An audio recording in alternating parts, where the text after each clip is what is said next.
O Senhor esteja convosco. Proclamação do Evangelho de Jesus Cristo, segundo Mateus.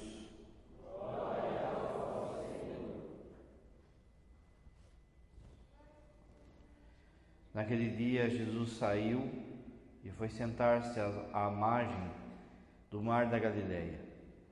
Uma grande multidão reuniu-se em volta dele.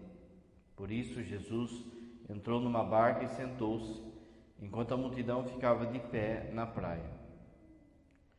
E disse-lhes muitas coisas em parábolas. O semeador saiu para semear. Enquanto semeava, algumas sementes caíram à beira do caminho, e os pássaros vieram e as comeram. Outras sementes caíram em terreno pedregoso, onde não havia muita terra. As sementes logo brotaram, porque a terra não era profunda.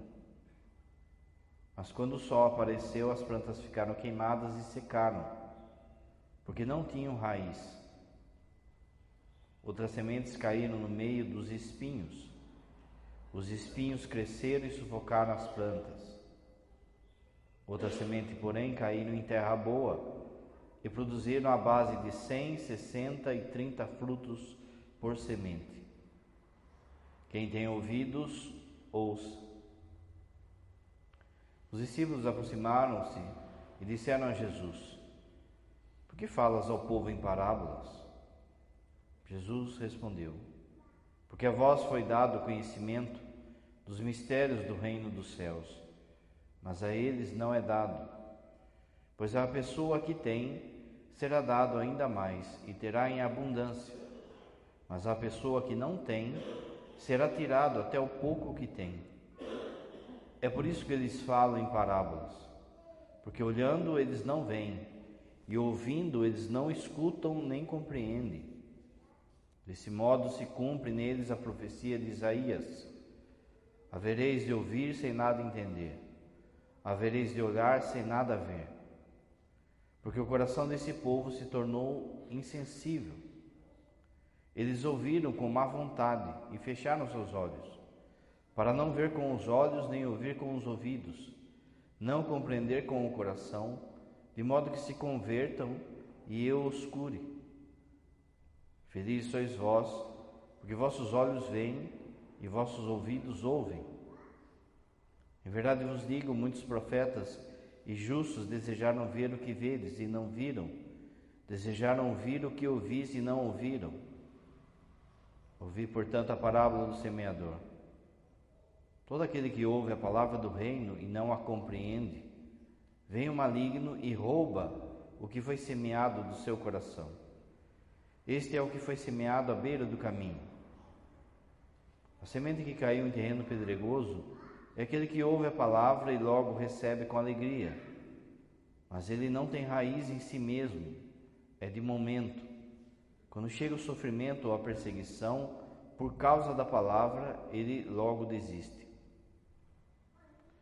A semente que caiu no meio dos espinhos é aquele que ouve a palavra, mas as preocupações do mundo e a ilusão da riqueza sufocam a palavra e ele não dá fruto.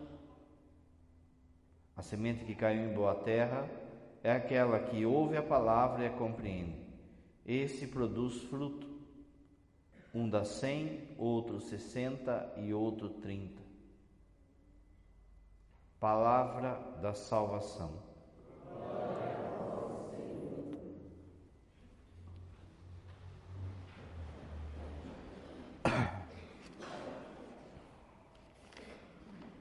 Caríssimos irmãos e irmãs, é o 15º domingo, tempo comum, e hoje também é dia de Nossa Senhora do Carmo. Por isso o padre se veste de branco hoje para homenagear a Nossa Senhora, já que é o tempo comum, verde, e quando é verde daí pode ser trocado. Mas, mais do que isso, a palavra de Deus no dia de hoje. Você viu que Jesus, ele está nos exortando, tanto na primeira leitura, no Salmo, no Evangelho, sobre o respeito à palavra de Deus. A primeira coisa que você deve saber é que a palavra de Deus não é simplesmente o livro. A palavra de Deus é uma pessoa. a pessoa de Jesus. Jesus é a palavra de Deus. Você lembra no Evangelho de João, capítulo 1, no princípio era a palavra estava junto de Deus, a palavra era Deus. Versículo 14, a palavra se fez carne e habitou entre nós. Jesus é a palavra de Deus. Lá no Gênesis, tudo foi criado por sua palavra. Lá na carta de Colossenses fala a mesma coisa. Tudo foi criado por Ele, para Ele, sem Ele nada foi criado. Ele é a palavra de Deus. A palavra de Deus é a pessoa de Jesus. O modo como a palavra de Deus é transmitida é de 3 modos. A sagrada tradição, que é os ensinamentos dos apóstolos, o sagrado magistério, o Papa junto com os bispos e a palavra escrita, a Bíblia, a Sagrada Escritura, que também a gente usa como palavra, a gente chama de palavra. Mas aqui você não pode confundir e reduzir a palavra de Deus apenas ao livro, à pessoa de Jesus. Você vai lembrar no final do Evangelho de São João diz assim: muitas outras coisas Jesus disse e fez, de milagres e de pregação, mas se fosse colocar em todos os livros do mundo, não caberiam tudo aquilo que ele fez. Ou seja, Jesus é a palavra. Essa palavra ela tem que ser transmitida. Como que ela foi transmitida? Primeiro, pelo testemunho dos apóstolos. Não tinha Novo Testamento quando os apóstolos começaram a pregação. Quem que tinha? Eles que viram, que tocaram em Jesus. Eles que podiam dar testemunho. A primeira carta de São João começa assim: aquilo que nós vimos, aquilo que nós tocamos é a palavra de Deus, é o Verbo encarnado. Eles viram, eles começam a pregação. Num segundo momento, eles vão começar a escrever, porque eles estão vendo que alguns estão morrendo, que é preciso deixar a mensagem, porque senão vai se perder, ou gente vai deturpar. Então, começa a ser escrito as cartas de Paulo, as cartas católicas que a gente chama, as 7 cartas, e os evangelhos. Depois vem o magistério da igreja, que você viu aqui, Jesus dizendo assim: vocês que têm que ensinar o povo. A vocês foi dado ensinar o povo. Se reparar, tem a coisa que Jesus falava publicamente para todo mundo. O Sermão da Montanha, alguns ensinamentos, mas tem alguns ensinamentos que Jesus chamava os 12. E falava assim: olha, eu vou ensinar vocês, porque vocês que vão ensinar o povo. Jesus falou isso hoje. Ele fala a parábola, depois no final ele explica a parábola, mas no meio tempo das duas coisas, ele fala: vocês que vão ter que explicar. É o magistério. Você lembra? Antigamente quem ia dar aula tinha que fazer magistério, aprender a ensinar. Jesus ensina os apóstolos a ensinarem. Quem que nos ensina hoje? O Papa junto com os bispos, em união com os bispos, e os padres também unidos aos bispos e ao Papa. Esse é o magistério da igreja. E aí sim, a palavra de Deus escrita. Os evangélicos não têm a sagrada tradição, porque a primeira igreja deles começou em 1500 anos depois de Jesus. Os evangélicos não têm magistério, não tem o Papa dos evangélicos. E é por isso que às vezes a pessoa bate na sua porta e fala assim: mostra na Bíblia onde que está, porque ele só tem a Escritura. E a Escritura ainda faltando 7 livros. Mas aqui, depois dessa introdução, é importante que a gente perceba que Jesus aqui, ele está falando dessa palavra mesmo, da palavra escrita. E é isso que a gente vai meditar, já sabendo disso, que a palavra de Deus é a pessoa de Jesus. A pessoa de Jesus é transmitida, Sagrada Tradição, Sagrado Magistério, Sagrada Escritura, que também pode ser chamada de palavra de Deus. E aqui nesse texto ele está falando da palavra escrita. Então vamos ver. Primeira coisa, você viu no livro de Isaías, ele diz assim: nenhuma palavra sai da minha boca sem produzir fruto. Se a minha palavra vem até a terra, ela produz fruto. E ela vem para ou nos salvar ou nos condenar. Por quê? Porque a partir do momento que eu escuto a palavra, aquilo já está me julgando, para o bem ou para o mal. Se eu acolhi ou se eu deixei passar. E aí é que entra então essa parábola que Jesus fala. Do respeito e como que a gente deve agir em relação à palavra dele. De forma que, se você olhar bem, Jesus ele explicou já o modo como ler essa parábola. Os padres da igreja, eles também fizeram uma interpretação que sempre permeou a igreja, que é assim. Você viu que são 3 terrenos ruins e um bom. E esses 3 terrenos ruins, eles sempre falaram como se fossem os 3 inimigos da nossa alma. Aqueles que não deixam a gente buscar as coisas de Deus ou cumprir a palavra de Deus. Quais são os 3 inimigos da nossa alma? O demônio, na figura do passarinho, o mundo, na figura dos espinhos, e a carne, na figura das pedras. Porém, hoje, os nossos 3 inimigos, então, o mundo, a carne e o demônio. Porém, hoje a gente vai fazer essa leitura do próprio Jesus. Vamos entender, aprofundar isso que Jesus falou. O que significa cada um desses terrenos? O primeiro terreno é o terreno à beira do caminho. Você viu que é jogada a semente, ela está no caminho, e aí vem o passarinho e leva embora. Mas por que o passarinho leva embora? Porque ela não penetrou. Porque a palavra não penetrou no terreno. Então, esse terreno, esse tipo de terreno, são aquelas pessoas que têm um coração duro diante da palavra de Deus. Que escutam, mas não escutam.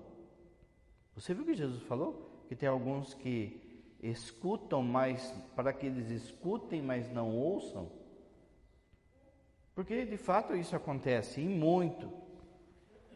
Você, por exemplo, em casa, né? Às vezes está falando com o seu filho, ele está escutando, mas não está, não é? Parece que eu falo grego. Você está falando com o marido na hora que ele está assistindo bola, não é? Ele está assim, não é assim? Está escutando, mas não está, não é?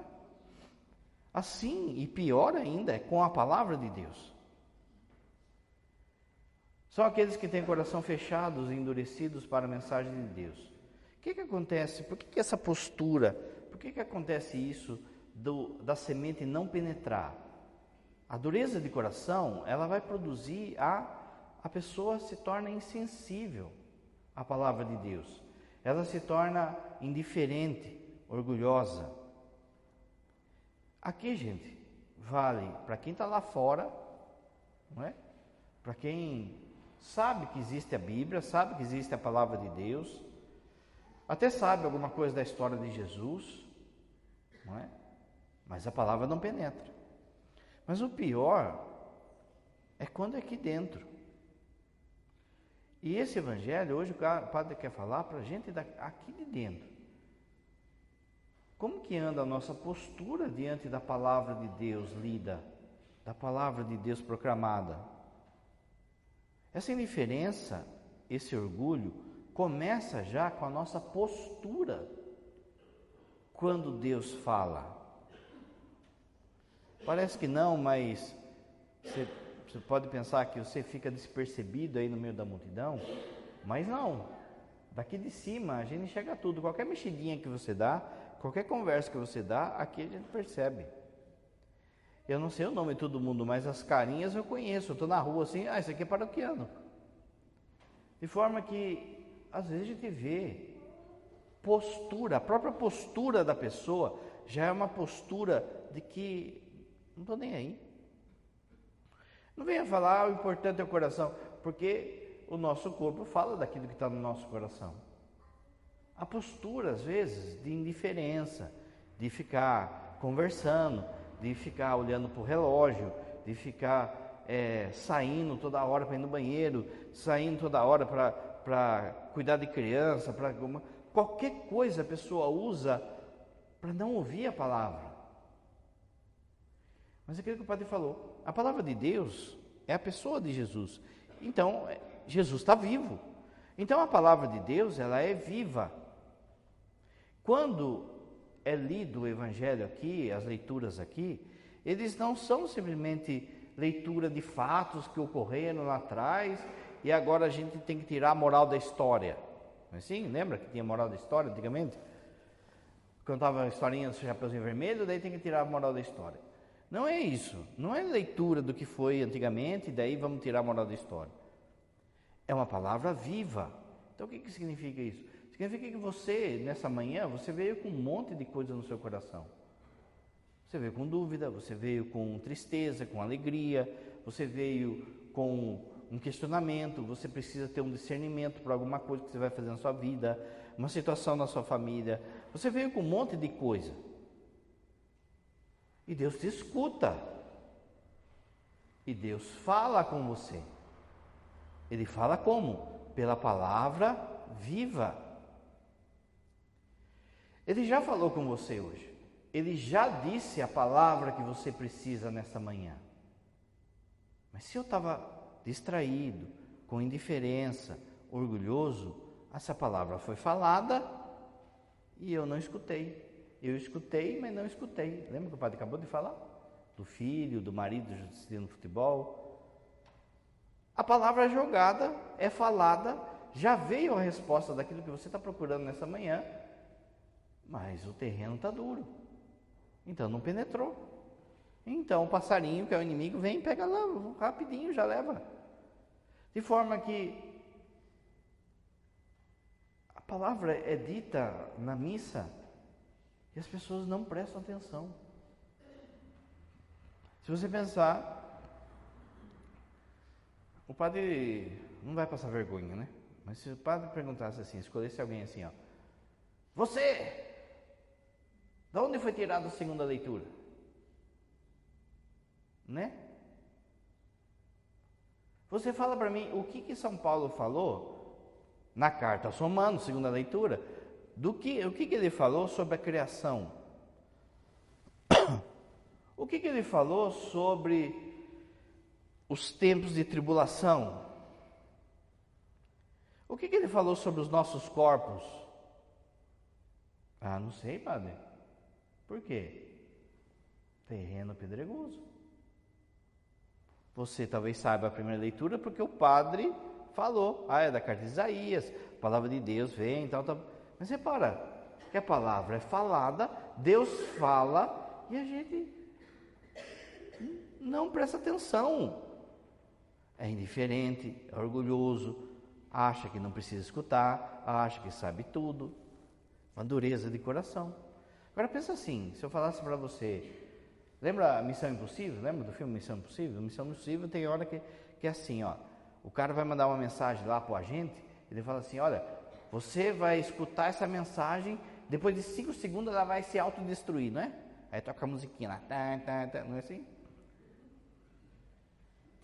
Se o padre falasse assim, olha, eu vou contar o segredo a senha do banco, onde está um tesouro enorme lá para você ir resgatar. Mas eu só tenho 5 segundos de vida, eu vou contar para você e você guarda porque eu vou morrer. E essa senha tem 16 números. Você ia ficar assim, né? Não é?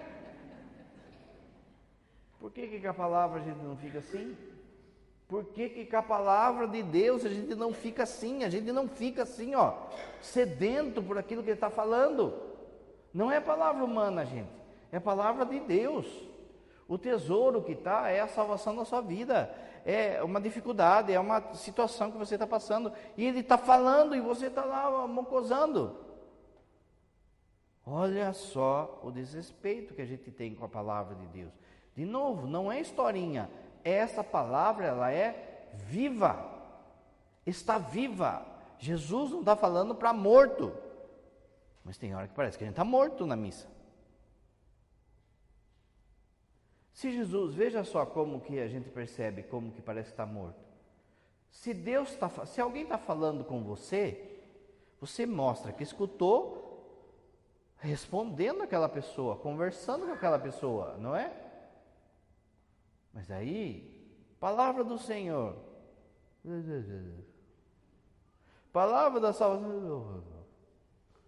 Mas o que ele está falando, gente? Deus vai buscar pé? O Senhor esteja convosco.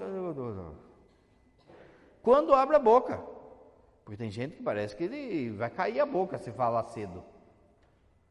Repara, se Deus está falando, então eu também tenho que responder. E olha como é o nosso canto. Às vezes o canto fica só para o ministério, o povo não canta. As respostas, às vezes o padre fala sozinho. Você vem na missa, você está com um diálogo com Deus.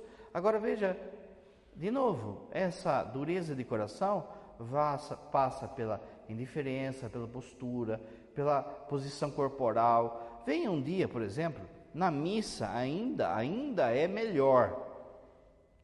Ainda é melhor, mas mesmo assim a gente percebe que a turma não está escutando.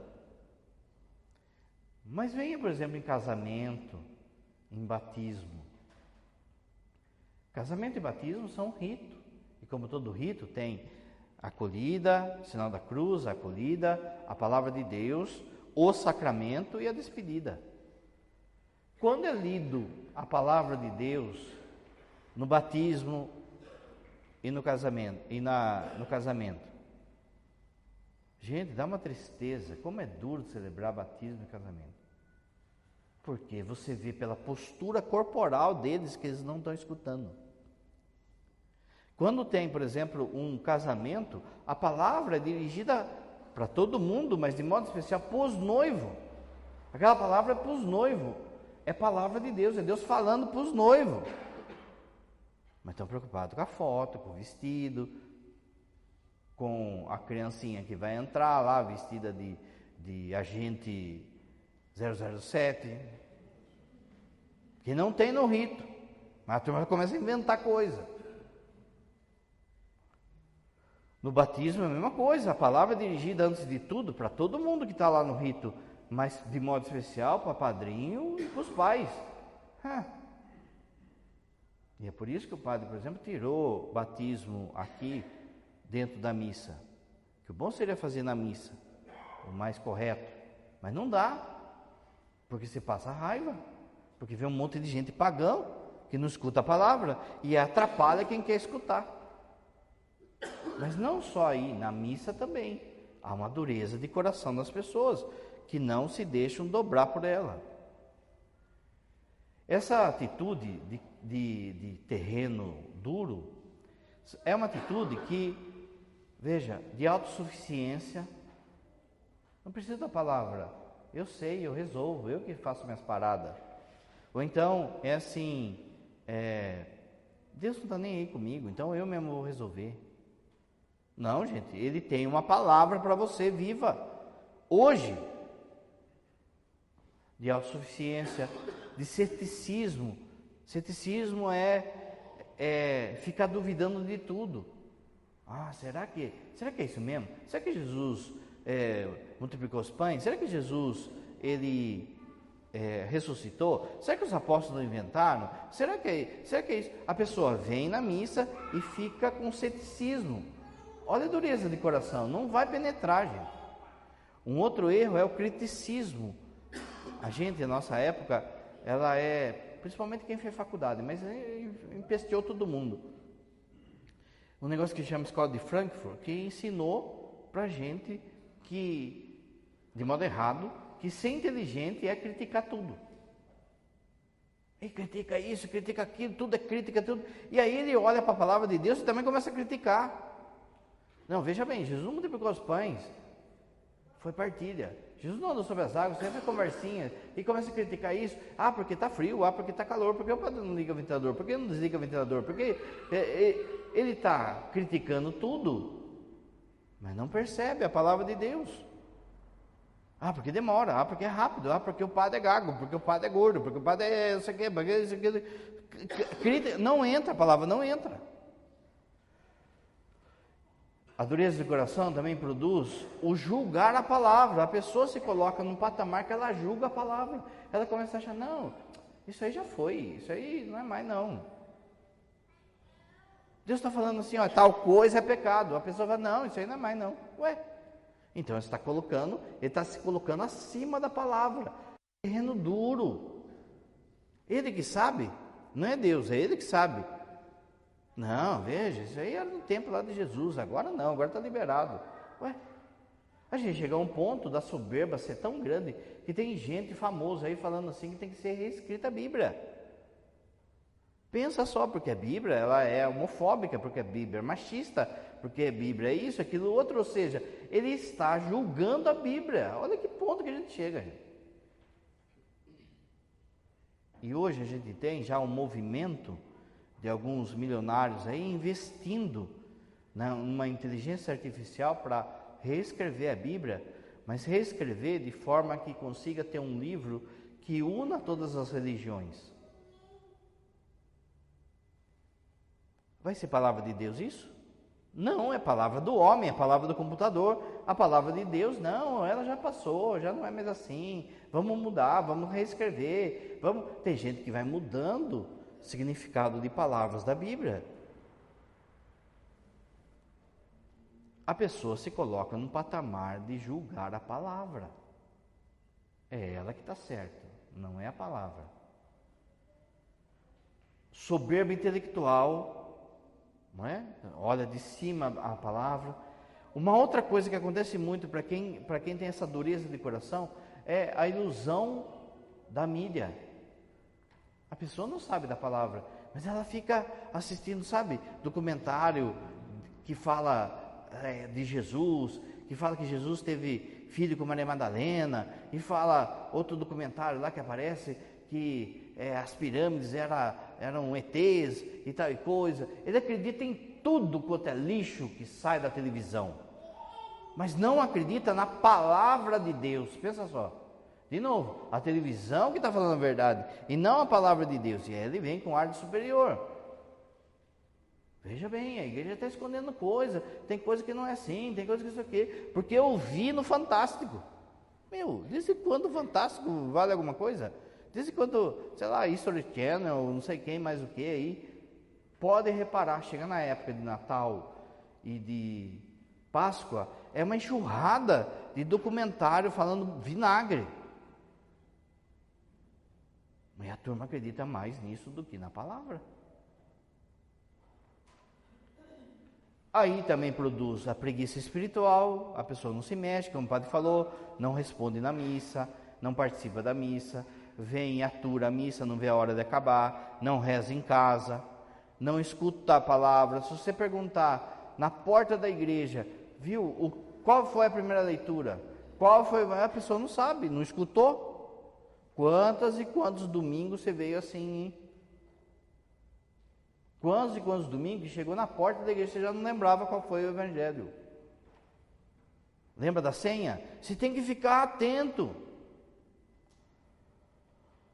Segundo terreno, o terreno pedregoso.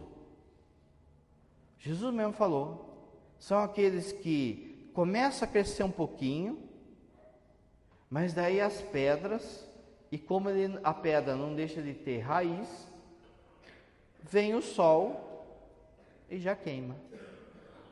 E Jesus mesmo, são aqueles que caem no entusiasmo, na euforia. A euforia, a emoção, a euforia, são dons de Deus.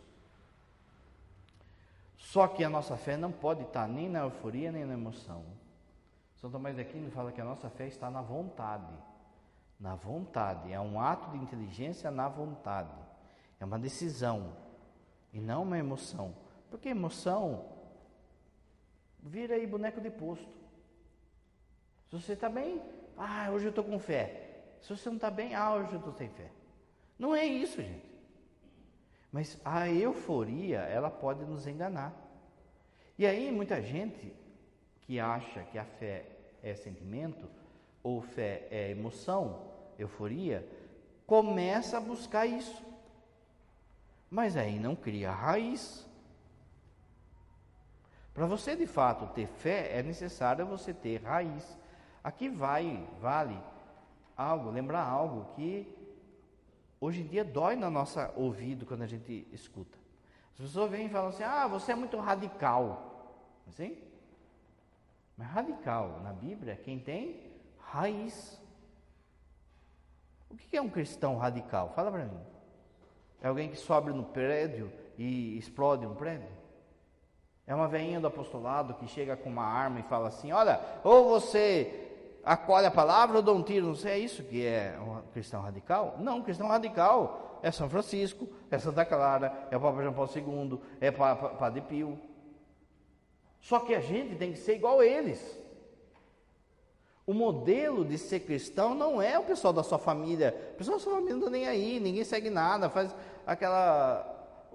o sinal da cruz mal feito lá, que parece de jogador de futebol que está entrando no campo. O padrão que você deve seguir não são, porque, veja, diante da minha família que não reza nada, eu ir na missa já está bom. Não, gente. O padrão são eles, os santos. A gente tem que chegar onde os santos chegaram. Então, quando você olha para a vida dos santos e olha para a sua, você fala assim, se eu sou radical, Padre Pio era o quê? João Paulo II era o quê? Madre Teresa era o quê? Mas quem é que está certo? Quem é que está no céu agora? Eles. Então tem que seguir eles. Mas veja, a gente não quer, então não cria raiz. Então, para disfarçar isso, a gente fica buscando emoções, euforias na fé. E aí não sustenta. Como Jesus falou, vem a aprovação, pronto, já seca.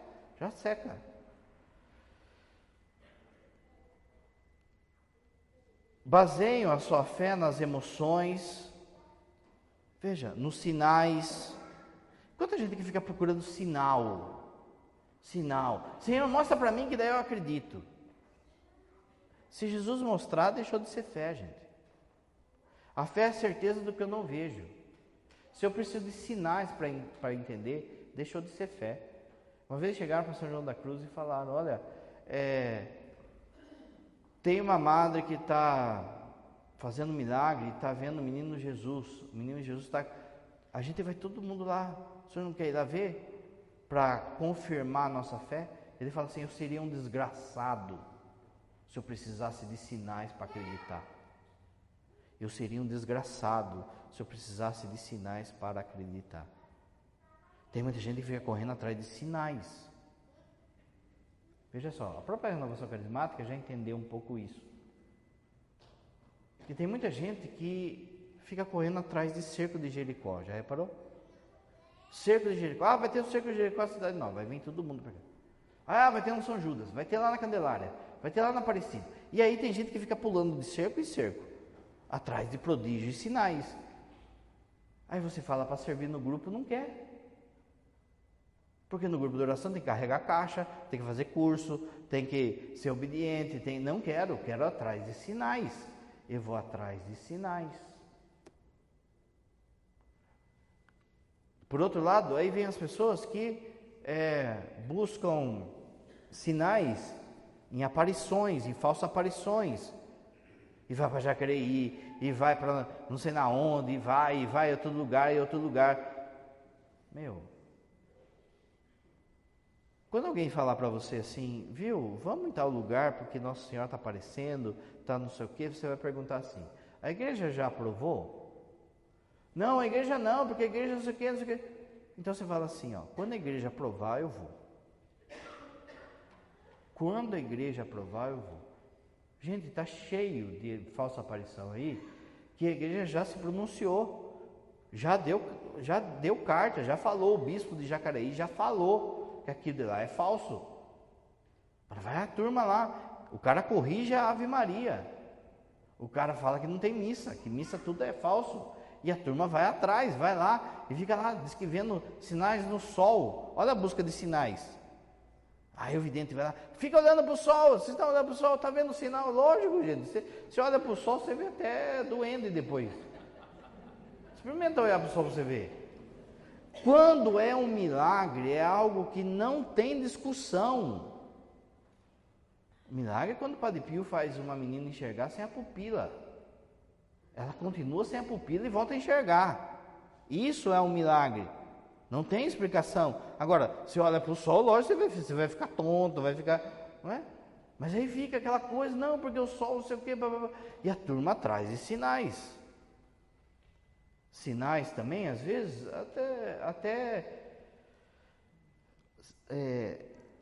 de coisas boas, sabe? Quantas e quantas pessoas que não vêm na missa da paróquia, em qualquer paróquia isso, não vem na missa paroquial, mas vai para a Trindade, vai lá na Aparecida, vai lá não sei o quê. E aí, quando é para ter vida na comunidade, na paróquia, não tem. Mas Jesus que está lá, o Jesus Eucarístico que está lá em Trindade, no Padre Marcelo, na Aparecida, é diferente do Jesus que está aqui? Então estou atrás de sinais.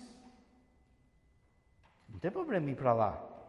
O que tem problema é que eu não participar daqui. Está na beira da minha casa e eu não vou. Ah, porque o padre de lá, ele é mais bonito, ele é mais falante, ele é cantor, ele é isso aqui. Sinais, você quer sinais? Aí vem também a turma que fala assim, não, mas a missa do Padre Né é muito parada, né? A missa precisava ser mais agitada, mas você quer o quê? Você quer sinais? O sinal que eu dou é o pão e o vinho que se transformam em corpo e sangue de Cristo. Se esse sinal não está bom para você, então o seu lugar não é aqui. Porque padre não é animador de torcida. Eu não sou o Liminha, sabe o Liminha lá do Gugu, que ficava lá dançando, pulando? Não é essa a minha missão. A minha missão é vir aqui celebrar o rito. E aí não adianta ficar procurando, porque lá é agitado, a gente vai lá e faz aeróbica, junto que a missa é aeróbica também, você perde uns quilos lá. Está no rito? Não. Grupo de oração é uma coisa, gente, missa é outra. Vai atrás de sinais, isso produz protagonistas, por exemplo, a pessoa, ela se acha toda emocional, toda espiritual, ela que tem sinais, ela que faz prodígios, ela faz o quê? Então, quando ela vai pregar, quando ela vai cantar, quando ela vai fazer algo na igreja, ela acha que o céu abre. Até o dia que o padre fala assim, viu, você canta muito bem, você ajuda muito bem, mas dá um tempo, senta lá no banco. Pronto, não é? Entusiasmo, emoção, fui cortado, pronto, já não segue mais. Ou vai para outra igreja, ou vai para outra paróquia, ou nem vem mais. Falta de discernimento, começa a ver coisa também, começa a achar, padre, sabe, eu estava lá no banheiro e de repente escorreguei, bati o dedinho assim, ó, na tampa, no canto da privada lá, eu vi estrela, mas aí Deus falou comigo. Meus irmãos, Deus falou com você, mas como que Ele falou com você? Falou pela palavra. Quando vem gente assim, falando assim, padre, Deus falou comigo, sonhei, não sei o quê, eu não sei o quê, blá, blá, blá. Eu sempre pergunto, qual foi o evangelho de domingo? Padre, não lembro. Pois é, Deus falou, mas falou aqui, ó, aqui que Ele fala. E como que eu estava lá? Estava lá buscando, estava lá brisando na hora da palavra. É aqui que Ele fala. Isso leva a esoterismo, superioridade espiritual, a pessoa acha, porque ela tem sentimento, ela tem emoção. Ou, por exemplo, quando eu estou assim, chorando, estou rezando, estou no Santíssimo, estou cantando e estou chorando, estou sentindo, aí eu tenho fé. Aí quando eu não sinto nada, aí parece que eu estou perdendo a fé. Gente, não é isso, é decisão. É decisão. Conforme você vai caminhando, Deus vai purificando essa jornada, vai deixando as emoções e vai partindo para a decisão. E agora você não reza porque você chora, porque você sente, você reza porque você precisa. É uma decisão, eu tomo uma decisão. Também produz essa superioridade espiritual quando eu começo a me achar mais do que os outros. Porque eu participo da renovação, porque eu participo do caminho neocatecumenato, porque eu participo da catequese, porque eu sou padre, porque isso, aquilo, outro. Eu começo a se achar mais do que os outros. Não existe isso na vida espiritual, gente. Se bobeou, o cachimbo cai, não é assim que a turma fala? Você tem que estar atento, São Paulo fala, quem está de pé, cuide para não cair. Mas aí tem gente que, porque participa de uma nova comunidade, participa disso, daquilo outro, se acha mais. E a gente começa a formar seita dentro da igreja. Os escolhidos, os superiores. Eu já ouvi de gente de nova comunidade falando assim, não, porque a nova comunidade é para quem quer de fato ser assim, da 7ª morada. E quem só vai na missa é o povão, aí fica para o povão. Meu, é classe, está vendo que está vendo? Eu já vi de gente, tem por aí, nova comunidade, movimento, que fica aí com rito secreto. Rito só para os iniciados. Tem etapa para fazer isso, tem etapa para rezar o terço, tem etapa para isso, etapa para aquilo outro. Meus irmãos, presta atenção, Jesus falou assim, tudo que vós ensinai às claras, nada escondida, subi nos telhados e pregai. Mas vai virando uma elite de emoção, de sentimento, de ritos. E a palavra de Deus fica onde? Ah, se eu pudesse falar tudo que eu queria, hein? Um outro erro que tem muito, diante ainda do terreno pedregoso, não, mas eu vou lá, eu me sinto bem. Meus irmãos, quem vai no satanismo se sente bem, ele não se sente mal lá. O sentir-se bem não tem nada que ver, é emoção de novo. Aí vai não invoca morto, aí vai onde adora Satanás, aí vai onde mata a criança, ainda vai, mas eu senti bem lá, me senti bem lá. Não é sentimento, tem dia que você vem na missa, você não está bem, você está cansado, dói aí o popô seu, não é? Fica doendo o popô aí, esse banco duro, eu não sei. Mas que um padre falou, a fé é uma decisão, é a missa, é aqui que eu tenho que estar. Mas eu vou lá na igreja, lá no São Francisco, ninguém me acolhe, eu não sou acolhido. Aí eu fui lá um dia na igreja evangélica, não sei, todo mundo me acolheu, e eu cheguei lá, boa tarde, o senhor está bem? O senhor quer sentar embaixo do ar-condicionado? O senhor quer uma água gelada? E lá eu vou lá no São Francisco, ninguém olha na minha cara, eu sento lá. Meu, você quer ser bem acolhido, você contrata um buffet. Vai trazer bolinho de queijo, você vai trazer Coca-Cola, vai trazer... Você vem aqui para participar do mistério de Jesus Cristo, para escutar a palavra e comungar da carne e do sangue dele. Se não está bom para você, não é seu lugar aqui. Pensa só, a turma rifa Jesus Eucarístico por causa de banco. Lá no banco, lá é melhor, porque lá tem massageador nos glúteos. Lá na São Francisco, aquele banco duro, lá não para de falar.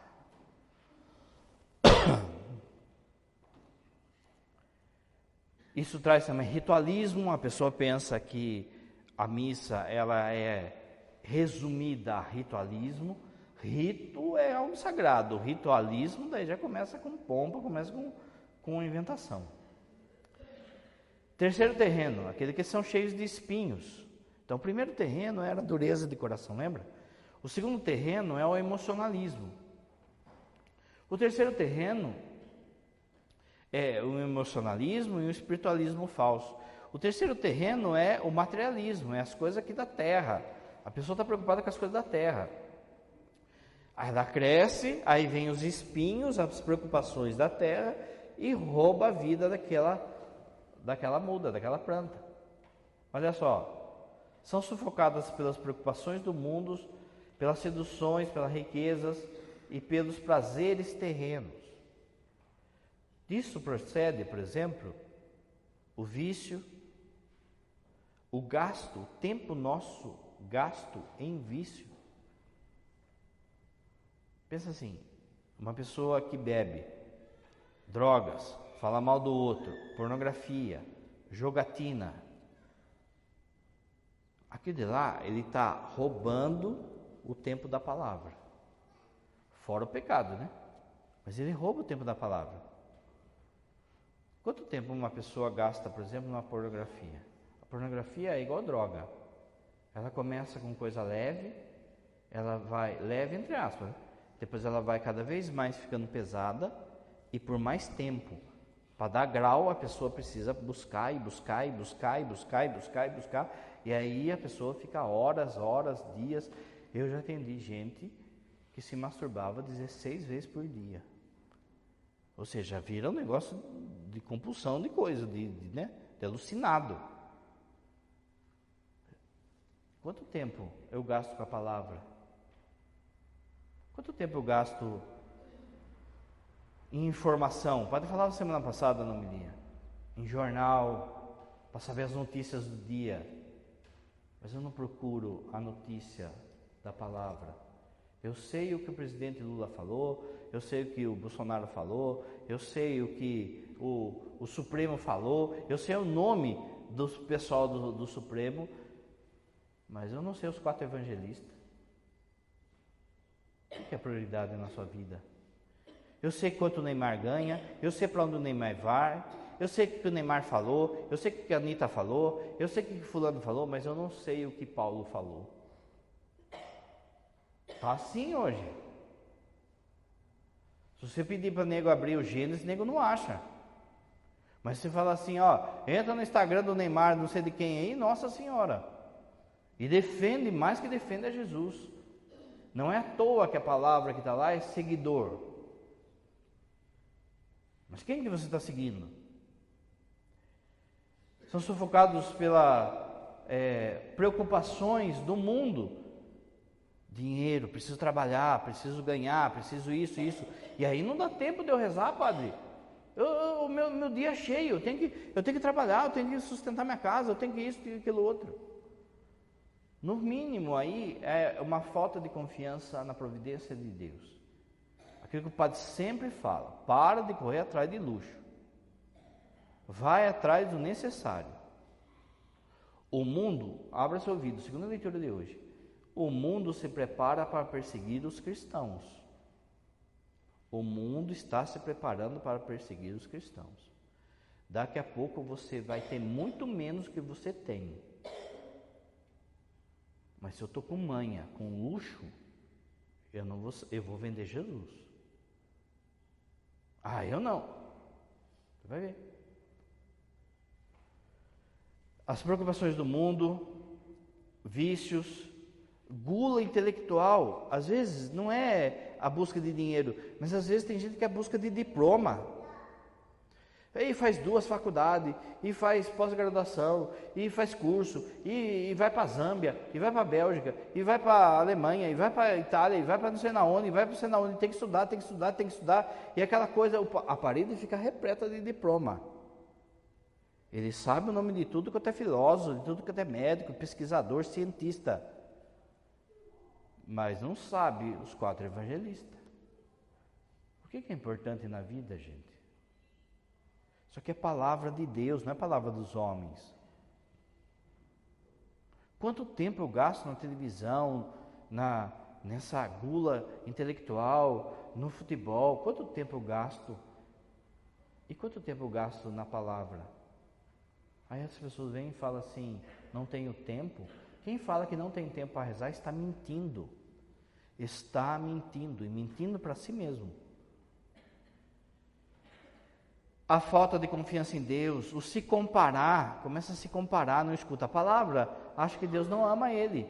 Por que o meu vizinho não vem na igreja e tem esse carrão? E eu que estou aqui, ralo, venho na missa, isso aqui, não escuta a palavra. O padre acabou de falar.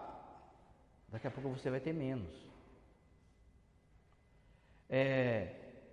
Controle, quer tudo na sua hora, no seu tempo. O trabalho como tábua de salvação, a mesma coisa do estudo, às vezes pode ser o trabalho. 24 horas trabalhando, não, porque tem que trabalhar, tem que deixar sustento para os meus filhos, tem que deixar... Quem que vai deixar Deus para eles? Não se educa filho para a vida, se educa filho para o céu. E é por isso que você tem que ter presença, você tem que ensinar, você tem que... Não basta você achar que basta... Aí, domingão, por que eu não vou na missa? Porque eu tenho que rebocar uma parede. Por que eu não vou na missa? Porque eu tinha que ir lá bater uma laje, não sei o que. Gente, vai na missa e faz o que você tem que fazer. Mas presta atenção que rouba a palavra de Deus na sua vida. Depois a gente não sabe, porque está deprimido, está cansado, não escutou a palavra. Perfeccionismo. Outra coisa do mundo, lembra que Jesus está falando aqui? De algo que rouba a sua saúde espiritual. Quer ver outra coisa que acontece hoje? É o endeusamento do corpo, da forma física. Meus irmãos, olha só, é lógico que você tem que buscar saúde, isso aí é do Evangelho. A teologia do corpo, João Paulo II está aí para falar isso. Você tem que cuidar do seu corpo. Agora, fala para mim, quantos de verdade que estão na academia, que estão buscando saúde do corpo?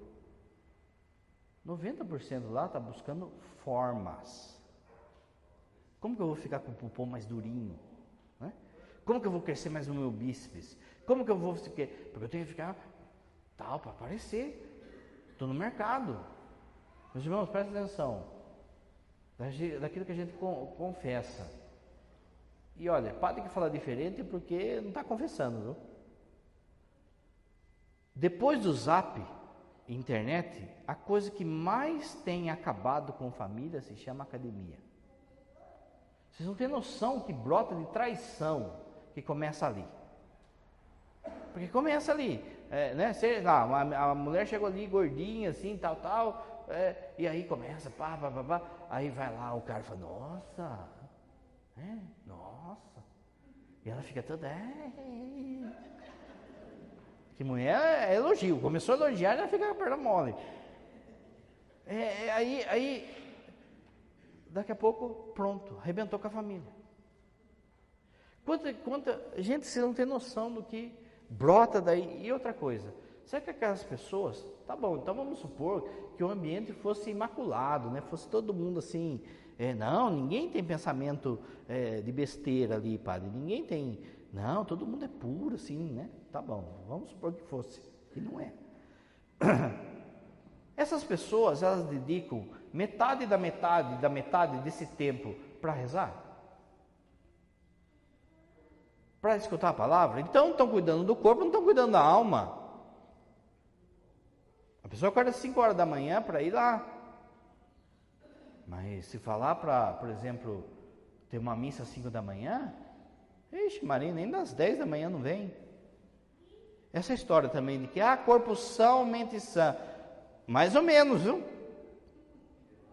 Porque tem muita gente lá que parece um touro, mas o cérebro é uma ervilha, não é? Não sabe juntar sujeito com verbo.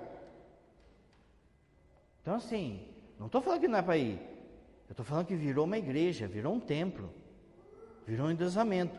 Então se está roubando tempo da minha oração, tempo da palavra, então se tornou um ídolo. Perfeccionismo, outra desgraça que rouba a gente, acumular coisa. Você não fica preocupado com a palavra, você fica preocupado em acumular coisa. E aí pode ser sapato, marada? Sapato, tem 100 sapatos lá, parece que é uma centopeia, vai. Aí chega no dia de sair, ainda fala assim, não tenho sapato para ir. É sapato, é passarinho, não é? O cara cuida mais do canário do que da mulher. Cavalo, selo, sabe, qualquer coisa, o demônio não é bobo, gente. Qualquer coisa vai com que a gente fique acumulando, às vezes até lixo. Lá em Salto, teve que a juíza intervir na casa de uma mulher lá, por causa de rato, de coisa, por causa que ela ficava acumulando lixo. Isso é o caçamba de lixo.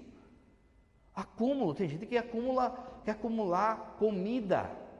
Tem gente que sai, não precisa, e fica olhando lixo para ver se não tem nada. Isso aqui dá, eu só corto aqui assim, pá.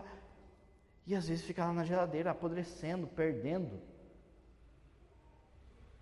É desconfiança em Deus, e é acúmulo. Gente, tem casa que a gente vai, que a gente sente na hora, sabe? Ser pobre, não tem nada que ver, não é? Tem muito pobre, tem muita gente assim de favela, de casa de barro, que a casa é ajeitadinha, é limpa, não sei o que, e dá dignidade. E da mesma forma tem casa que é rica ou que é uma porqueira. Agora tem casa que a gente entra, gente, que a gente já bate o cerol, assim, sabe? Você fala assim, vou embora logo. Deus abençoe, tchau. Acúmulo de coisas, vai acumulando coisas, gente. Terreno fértil são as pessoas que estão dispostas, olha só, a se comprometer com a fé. Perseverar no meio das dificuldades. Padre, como que eu faço para ser terreno bom? Primeira coisa, atenção à palavra. Lembra da senha? Você tem que ficar atento à palavra. Atento, não pode perder nada. Quando você pisa aqui dentro, você vira um orelhão para escutar tudo que Deus fala.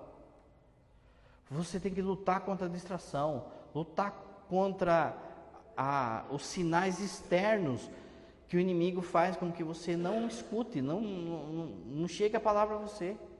Atenção, ao máximo de atenção. A segunda coisa, respeito à palavra. Você tem que ter respeito à postura do corpo. Você vê quando termina a palavra, o padre beija a palavra.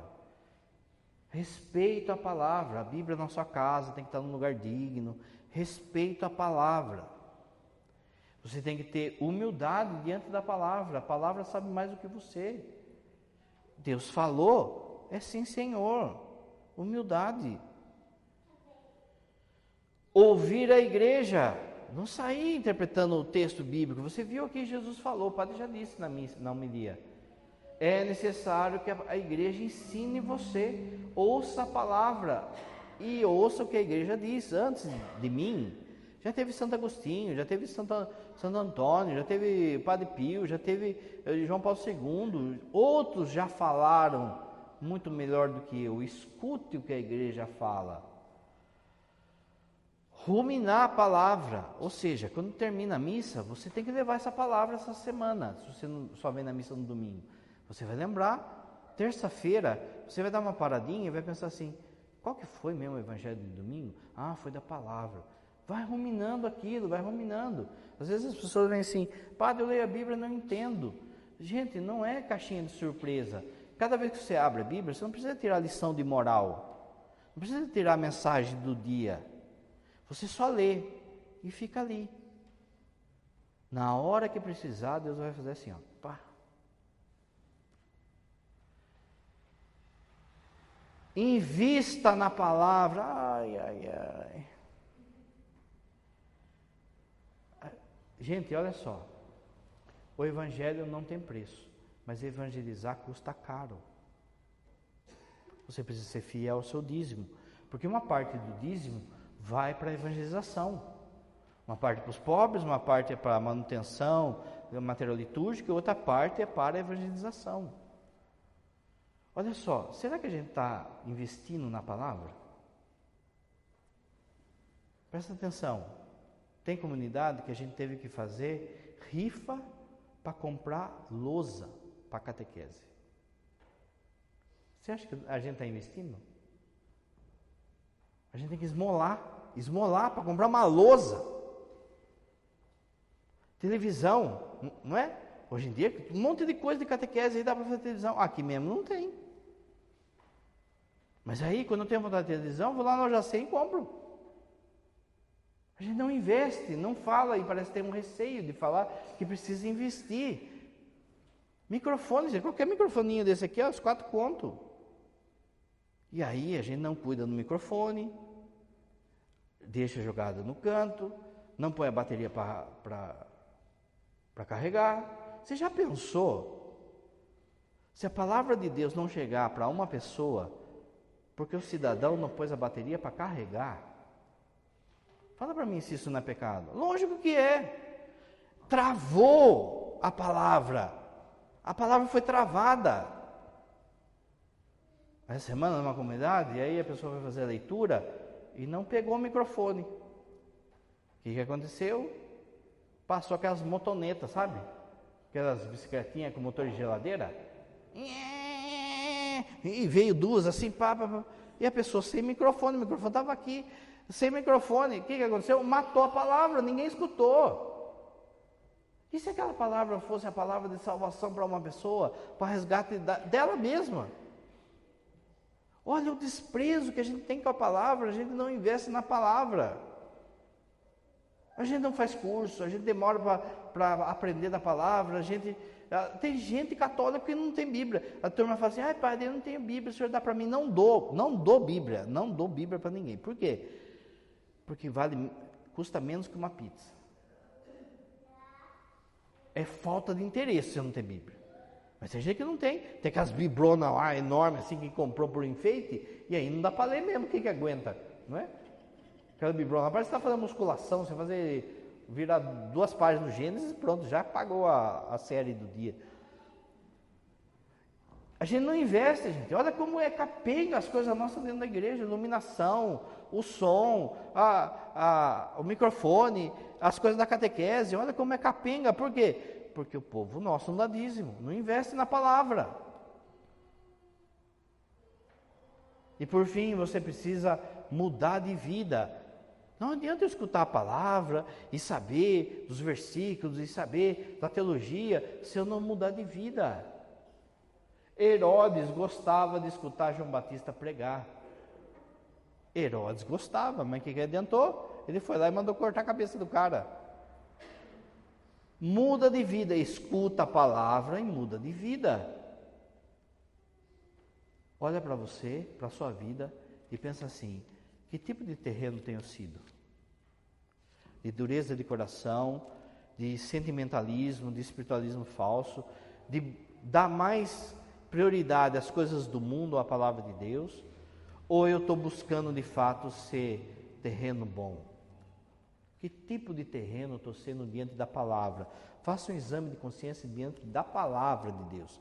Não simplesmente divina missa, da palavra de Deus. Como é que eu estou diante da palavra de Deus? Creio em Deus Pai Todo-Poderoso,